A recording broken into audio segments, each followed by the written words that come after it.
अस्सलामुअलैकुम CVS microbiology में अब हम पढ़ने जा रहे हैं साइटोमेगैलोवायरस के बारे में। सबसे पहले बात करते हैं the diseases caused by cytomegalovirus include cytomegalic inclusion disease. Cytomegalic inclusion disease is basically congenital abnormalities in the neonates. उसके बाद बात करें तो ये atypical pneumonia and hepatitis cause करवाता है इन इम्यूनो कॉम्प्रोमाइज्ड इंडिविजुअल्स। अब इम्यूनो कॉम्प्रोमाइज्ड इंडिविजुअल्स कौन है? जिनमें basically bone marrow stem cells transplantation हुई हो या फिर कोई सॉलिड ऑर्गन ट्रांसप्लांटेशन हुई हो। इसके अलावा ये हेटेरोफिल नेगेटिव मोनोन्यूक्लियोसिस भी कॉज करवाते हैं इम्यूनो कॉम्पिटेंट इंडिविजुअल्स, और जो एड्स के पेशेंट होते हैं उनमें एंटेराइटिस एंड रेटिनाइटिस कॉज करवा रहे होते हैं। इंपॉर्टेंट प्रॉपर्टीज़ की बात की जाए तो ये एनवेलप्ड वायरस होते हैं with icosahedral nucleocapsid and linear double stranded DNA. No variant polymerase available and single serotype. Transmission की बात की जाए तो it is basically varied along with the stages of life, जो डिफरेंट स्टेज ऑफ लाइफ में differently spread होता है। Neonates की बात की जाए तो ये स्प्रेड हो रहा होता है via placenta and breast milk, जबकि चिल्ड्रंस में ये सलाइवा से ट्रांसमिट होता है। और एडल्ट्स की बात की जाए तो it is sexually transmitted organism, जो कि होता है from the cervical and the seminal secretions. और ऑर्गन ट्रांसप्लांट के दौरान भी इसकी ट्रांसमिशन होती है। पैथोजेनेसिस की बात की जाए तो ये बेसिकली फीटस को अफेक्ट करता है, जिसमें ये कॉज करवाता है cytoplasmic inclusion bodies, cytomegalic inclusion bodies.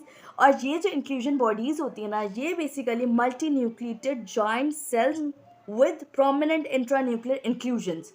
इसकी कैरेक्टराइजेशन क्या है? जॉइंट सेल्स में इंट्रान्यूक्लियर इंक्लूजन्स होती हैं। इन्फेक्शन ऑफ फीटस जो होता है वो उनमें होता है कि अगर कोई प्रेग्नेंट लेडी फर्स्ट ट्राइमेस्टर में इस ऑर्गेनिज्म से इन्फेक्ट हो जाती है और उसके अंदर इसके अगेंस्ट एंटीबॉडीज़ भी प्रेजेंट नहीं होती, तो ये क्या होती है? ये डिजीज़ भी ट्रांसमिट हो जाती है into the neonate as congenital abnormalities. First trimester में क्यों? क्योंकि तब वहाँ पर ऑर्गेनोजेनेसिस हो रही होती है, तो इसीलिए ये डिफरेंट ऑर्गन्स को अफेक्ट करते हैं। फिर इसके अलावा बात की जाए तो ये हमारे पास एडल्ट्स में लेटेंट इन्फेक्शन भी कॉज करवाते हैं in monocytes due to their specific mechanism that is immune evasions. और CMV जो होता है ये इम्यूनो सप्रेसिव इफेक्ट कॉज करवाता है by inhibiting T cells. T cells जो है वो हमारे पास क्या है? इम्यूनिटी प्रोवाइड करते हैं ना, उन्हें इनहिबिट कर देते हैं और इम्यूनो सप्रेशन हो जाती है। अच्छा, अब सेल मेडिएटेड इम्यूनिटी जब सप्रेस हो जाएगी तो वो सिस्टमिक डिजीज़ की तरफ लीड करेगी, और डिसमिनेटेड जो ये साइटोमेगैलोवायरस इन्फेक्शन है वो होता है प्राइमरी में भी और लेटेंट इन्फेक्शन में भी।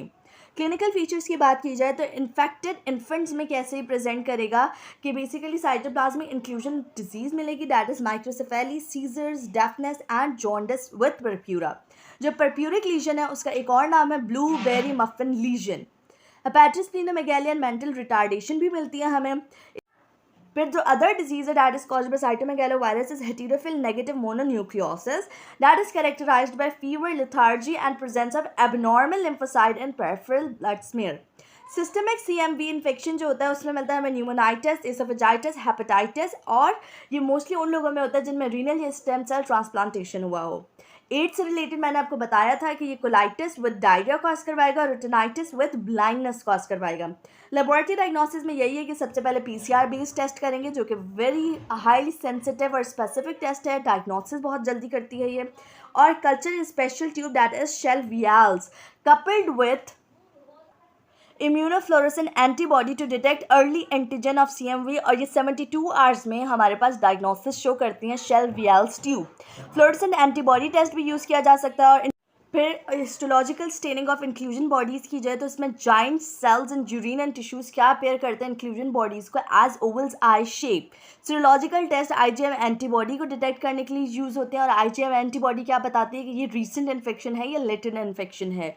ट्रीटमेंट की बात की जाए तो गेन साइक्लोवेयर जो होता है retinitis and pneumonitis in AIDS patient को ट्रीट करने के लिए यूज़ होता है। इसके अलावा गेन साइक्लोवेयर रेटिनाइटिस को ट्रीट करने के लिए, और अगर हमारे पास गेन साइक्लोवेयर अवेलेबल नहीं है तो उस सिचुएशन में फोर्स कार्नेट दे सकते हैं।